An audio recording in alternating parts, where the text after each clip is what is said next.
모든 지파의 이름은 이와 같으니라. 북쪽 끝에서부터 헤들론 길을 거쳐 하맛 어귀를 지나서 다메섹 경계선에 있는 하살 에논까지 곧 북쪽으로 하맛 경계선에 미치는 땅 동쪽에서 서쪽까지는 단의 몫이요. 단 경계선 다음으로 동쪽에서 서쪽까지는 아셀의 몫이요. 아셀 경계선 다음으로 동쪽에서 서쪽까지는 납달리의 몫이요. 납달리 경계선 다음으로 동쪽에서 서쪽까지는 므낫세의 몫이요.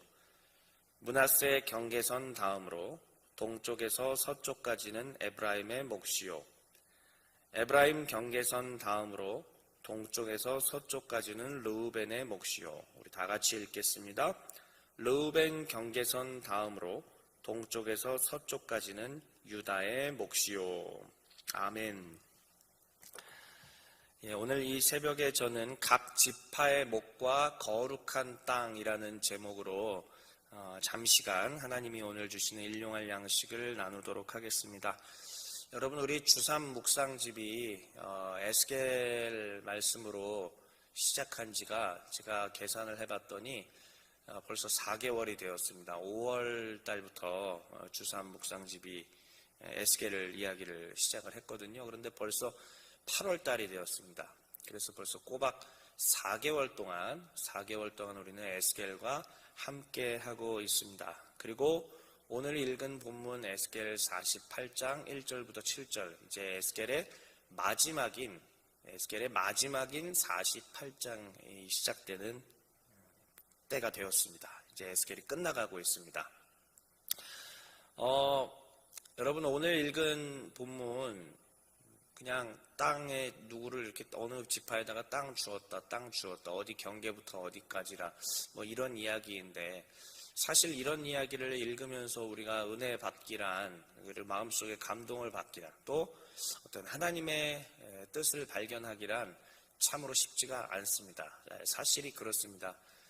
제 입장에서도 단순히 이 지금 1절부터 7절까지의 말씀만 가지고 또 하나님의 뜻을 발견해라 라고 한다면은 참 쉽지가 않을 겁니다. 어떻게 있는 듯 없는 듯 억지로 주의 뜻을 발견하려고 노력을 할 수 있겠지만은 사실상 어렵죠.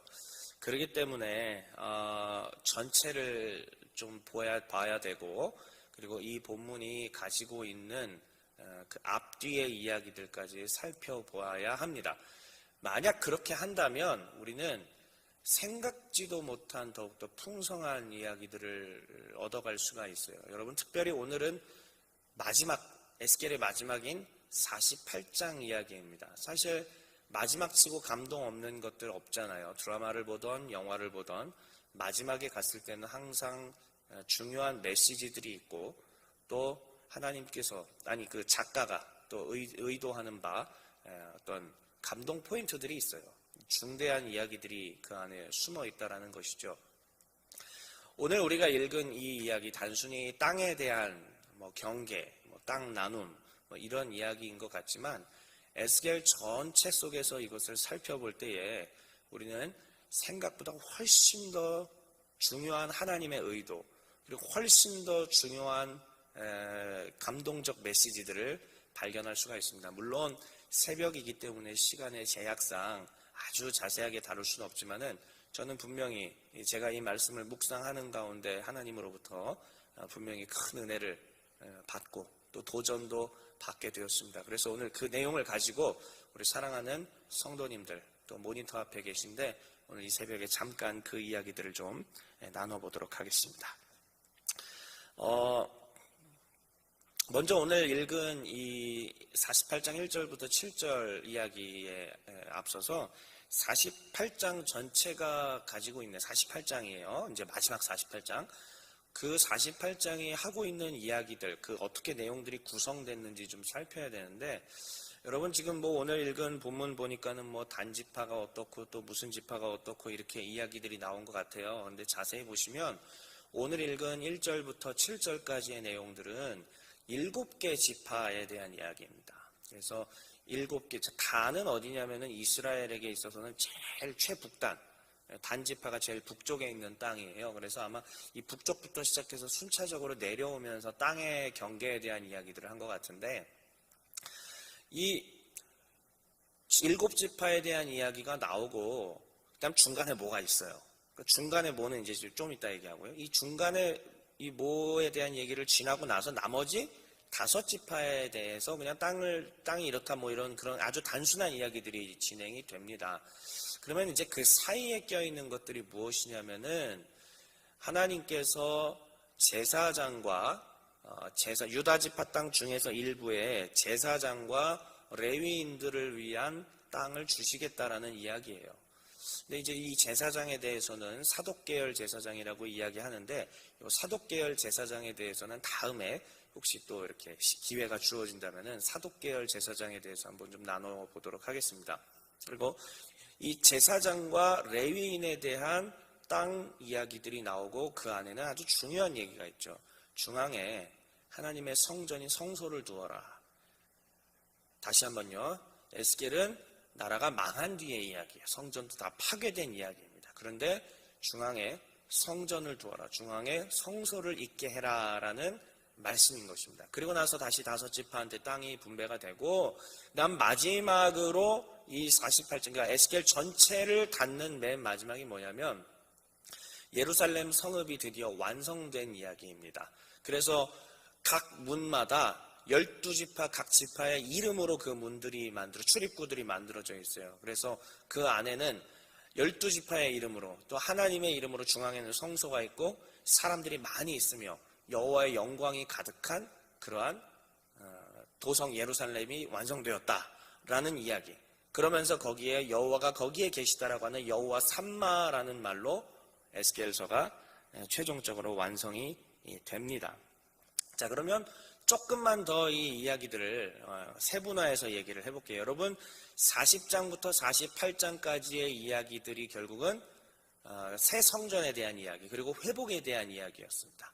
물론 이제 33장부터 회복의 이야기가 시작이 되지만 40장부터 본격적으로 새 성전의 환상을 보고 그 다음에 회복되는 이야기들을 보여주는데, 40장부터 42장까지는 무슨 얘기냐면은 하나님께서 에스겔을 다시 한번 환상 중에 이스라엘 예루살렘으로 데리고 가셔서 거기에서 성전 환상을 보게 하십니다. 500척 정도 되는 크기고 아주 자세하게 그 안에 무엇이 있고 그 안에 무엇이 있고 여기는 어떻게 돼 있고 그 규격이 어떻게 되며 이러한 이야기들을 아주 자세하게 40장에서 42장까지 다뤄놓고 있어요. 그리고 난 다음에 43장에 여호와의 영광이 다시 들어오십니다. 우리는 이미 11장에서 여호와의 영광이 동쪽문으로 나가는 것을 살펴보았는데요. 43장에서 떠나갔던 여호와의 영광이 다시 들어오시는 것들을 볼 수가 있습니다. 그리고 난 다음에 이 성전 내부에 이와 같이 해라, 이와 같이 해라, 번제단은 어떻게 해라, 번제단을 봉헌할 때는 어떻게 해라. 그리고 난 다음에 제사장들과 레위인들이 해야 될 일들에 대한 정비를 합니다. 포로기예요. 나라가 망했어요. 제사 드려진 적 없습니다. 하나님 예배 제대로 할 수가 없었습니다.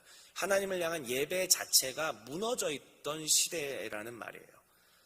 여호와의 신앙으로 시작되었던 이스라엘인데 여호와의 신앙이 다 붕괴되어 있는데, 이제 이 성전에 여호와의 영광이 들어오시면서 무엇을 말씀하시냐면, 레위와 제사장들은 이러한 직분을 하여라, 예배를 세우겠다라는 얘기죠. 그리고 군주, 왕이 해야 될 일이 있다라는 말씀이에요. 왕이 그럼 뭐 해야 될 일이 무엇이냐면은 정의와 공의를 세워야 되고 하나님을 향한 예배를 세우고 절기를 지켜야 된다.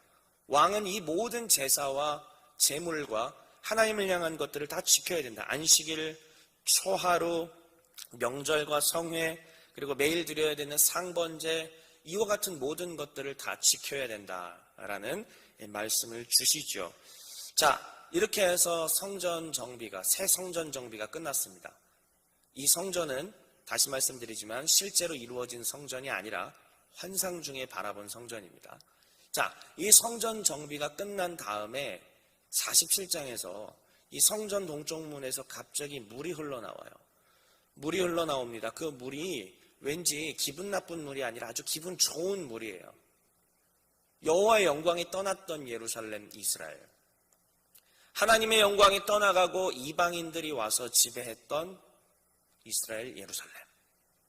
그런데 그곳 가운데 이제 여호와의 영광이 다시 찾아오시면서 성전 가운데 여호와의 영광으로 가득하고 제사의 제도가 정비되고 레위인들이 할 일이 생기며 그 안에 군주가 해야 될 일도 정비가 되었습니다.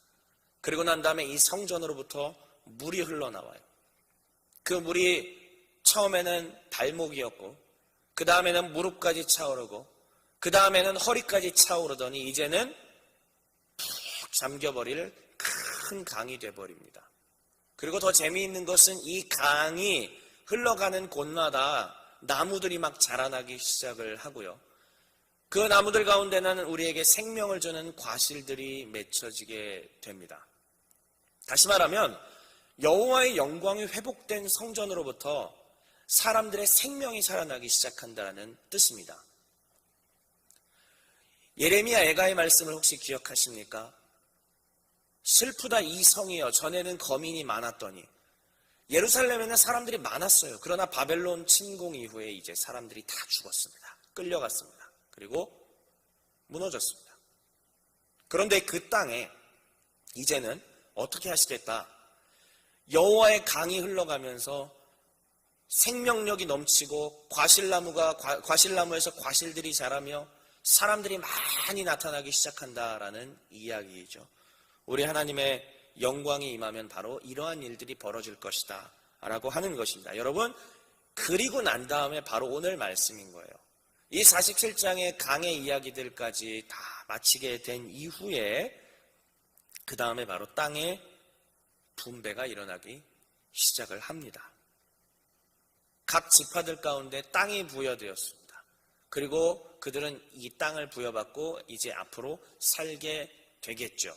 다시 말씀드리지만 이것은 문자적 현실로 일어난 게 아니고요. 하나님의 환상 가운데 보여주신 이야기이고 이것은 신약까지 이루어져서 신약의 눈으로 해석을 할 때 더 정확한 해석이 되리라 생각을 합니다.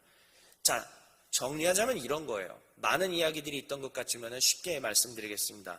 여호와의 영광이 들어왔더니 생명의 물이 흘러나왔고 여호와의 영광이 들어왔더니 군주와 땅과 절기의 회복이 일어나게 되었다라는 것입니다. 이것이 에스겔이 우리에게 마지막까지 알려주고자 하는 이야기입니다.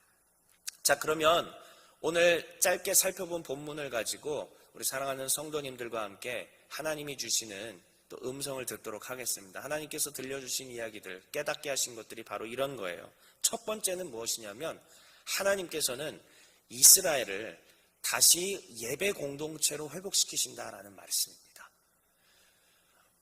우리가 알고 있는 국가적 이스라엘의 의미가 아니고요. 하나님 안에 있는 백성들, 주의 이름으로 일컬음 받는 백성들, 신약시대인 오늘날에는 바로 우리 주의 백성들인 교회를 말하게 되죠. 이 교회를 통하여서 하나님께서 무엇을 하시겠다? 예배 공동체를 회복하게 만드실 것이라는 뜻입니다. 물론 예배 공동체들이 파괴가 되고 있죠. 점차 예배하기 힘든 상황들이고 그리고 우리는 예배 한 번을 드리기 위해서 이제는 많은 것들을 고려하고 고민해야 되는 시기를 맞이하게 되었습니다. 그럼에도 불구하고 눈에 보이는 예배, 시간이 되어서 모여서 드리는 그런 단순한 예배를 의미하는 게 아니라 여호와의 영광이 가득해서 생명력이 살아 넘치는 그런 예배를 하나님께서 이제는 회복시키시겠다라는 의미입니다.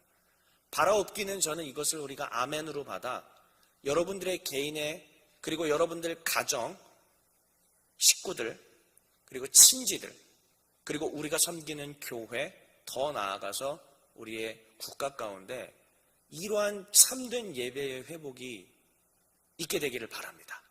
하나님은 이것을 생명의 말씀으로 우리에게 주셨는데 우리가 이것을 잡아서 아멘으로 받아서 주님, 우리에게 이 일을 맡기셨사오니 하나님 우리가 하나님의 참된 예배의 회복을 위해 더욱더 우리의 시간과 마음과 에너지를 드릴 수 있게 하여 주시옵소서.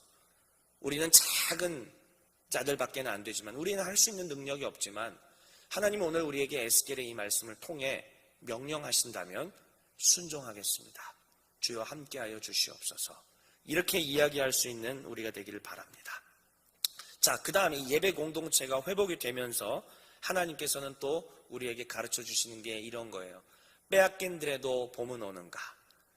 예, 빼앗긴들에도 봄은 옵니다. 이스라엘 백성들은 땅을 잃었어요. 땅을 다 잃고 주권도 빼앗기고 할 수 있는 것들이 아무것도 없던 상황 가운데 놓여 있었습니다. 그러나 하나님께서는 무너진 그 권위가 실추된 여호와 자신의 이름의 영광을 위하여 다시 회복시키시고 마침내 하나님께서는 주 자신의 이름을 위하여 이스라엘을 땅을 회복시키시고 그 주권을 허락하시겠다라는 말씀입니다.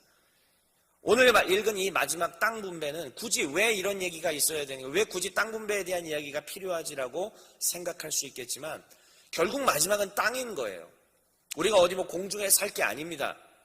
하나님께서 이스라엘에게 땅을 주신다라는 이야기는 뭐냐면 하나님이 참된 회복을 허락하시겠다라는 이야기이죠. 에스겔의 시작은 바로 땅이 빼앗겨서 바벨론으로 끌려간 포로민들에 대한 이야기로 시작했습니다. 그 가운데 있었던 한 젊은 제사장 계열의 에스겔을 불러내시는 장면으로 시작했죠.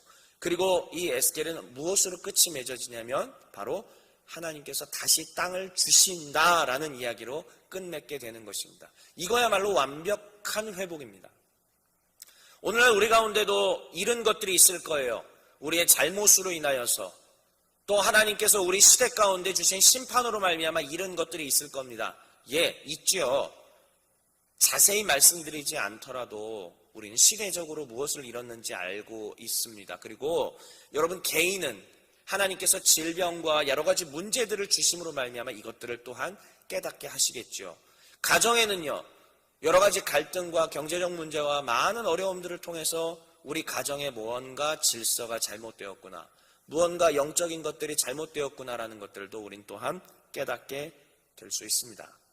그러나 여러분 분명한 사실은 에스겔은 그 망함으로 시작했다가 다시 땅이 주어짐으로 하나님의 영광이 온전히 회복되었다라는 이야기로 끝난다라는 것이죠. 우리 가운데 일어난 이 잠시간의 고난과 고통과 우리 시대와 우리 국가와 교회를 향한 어려움들 속에서 우리가 할 수 있는 것은 사실 많이 없습니다. 그럼에도 불구하고 하나님께서는 무엇을 우리 가운데 약속하시고 우리 가운데 허락하시느냐? 바로 이 완전한 회복, 땅의 회복을 우리 가운데 명령하신다라는 말씀입니다.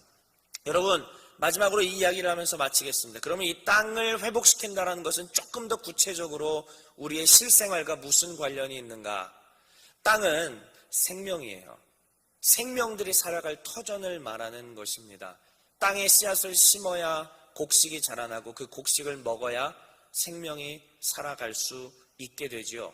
땅은 바로 생명 자체를 가리키는 것입니다. 기독교 역사 전체를 다 땅이라고 한번 생각해 볼게요. 기독교 역사 가운데 땅이 풍성했던 적이 있어요. 그리고 또 땅이 흉작이 들어서 아무도 살 수 없는 지경이 되었던 때도 물론 있습니다. 하나님의 말씀이 왕성할 때가 있고 또 하나님의 말씀이 전혀 역사하지 않는 때도 기독교 역사 가운데 있었습니다. 돌아보자면 참 부끄러워서 이것이 기독교 역사라고 말하기도 어려운 그러한 역사의 현장도 분명히 우리 가운데 있었습니다. 그런데 여러분, 우리의 이 생명이 가장 찬란하게, 우리의 영혼이 가장 찬란하게 살아있을 때는 언제인가? 성경 시대부터 시작해서 지금까지의 역사를 반추해 봤을 때 바로 언제인가? 하나님의 심판이 극에 달하여 있을 때, 그때 하나님은 소수의 하나님의 백성들의 심령 가운데 빛을 주시고 그들을 통하여서 일어날 수 있는 무언가 변화를 허락하십니다. 그리고 이 심판이 지나간 이후에 새로운 광명, 여명이 찾아왔을 때 그때 그 찬란함은 넘쳐 흐르게 될 것입니다. 개인과 교회와 시대 전체가 하나님이 주시는 이 고난과 심판의 시대를 잘 견뎌낸다면 우리는 그 가운데서 찬란한 회복을, 우리가 생각하는 것보다 훨씬 더 아름다운 예배와 예전의 회복과 또 하나님의 나라의 회복과 예배의 회복, 교회의 회복, 땅의 회복을 경험하게 되지는 않을까요? 단순히 넓은 땅의 회복이 아니라 생명이 살아있는 그 땅 말입니다. 사랑하는 성도 여러분들, 오늘 계신 곳에서 잠시간 또 같이 기도할 때 먼저는 개인에게, 나 자신에게 있는 어떠한 풀리지 않는 문제들이 있잖아요. 그것을 가지고 하나님 앞에 나가서 주님, 나라는 땅을 회복시켜 주시옵소서. 더 나아가서 이제 그 다음으로 2단계로 기도할 건 하나님, 우리 가정 뭔가 문제가 있습니다. 항상 안 좋은 말이 오갑니다. 항상 고성이 오갑니다. 모이면 싸우기만 합니다. 축복하지 않습니다. 사랑이 전혀 느껴지지 않습니다. 해결하고 싶지만 이제는 해결할 의지조차 잃어버렸습니다. 어디서부터 이것을 풀어야 될까요, 하나님? 주님, 나의 힘으로는 할 수 없습니다. 하나님께서 주시는 이 고난의 역경을 이겨낼 힘이 없습니다. 우리 가정, 하나님, 땅의 회복을 선언하오니, 그리고 이 에스겔의 말씀을 붙잡고 나아가오니 주님, 들려주시고 회복시켜 주시옵소서. 그리고 마지막 단계로 바로 우리 이 시대를 위해서 기도하는 겁니다. 하나님, 우리 시대 가운데 다시 한번 땅의 회복, 우리 한국 기독교가 찬란하게 세상 속에서 소금과 빛의 역할을 감당하고 그리스도 예수의 진리를 잘 곱씹으며 묵상하며 한 걸음 한 걸음 걸어나갈 수 있도록 한국 개신교 그리고 우리 시대 주님 손에 올려드립니다. 이 땅의 회복 우리 가운데 허락하여 주시옵소서. 이와 같이 오늘 함께 기도하는 시간 되기를 바랍니다. 그리고 마지막으로 하나 더 기도의 이야기가 있어요. 바로 오늘은 금식의 날입니다.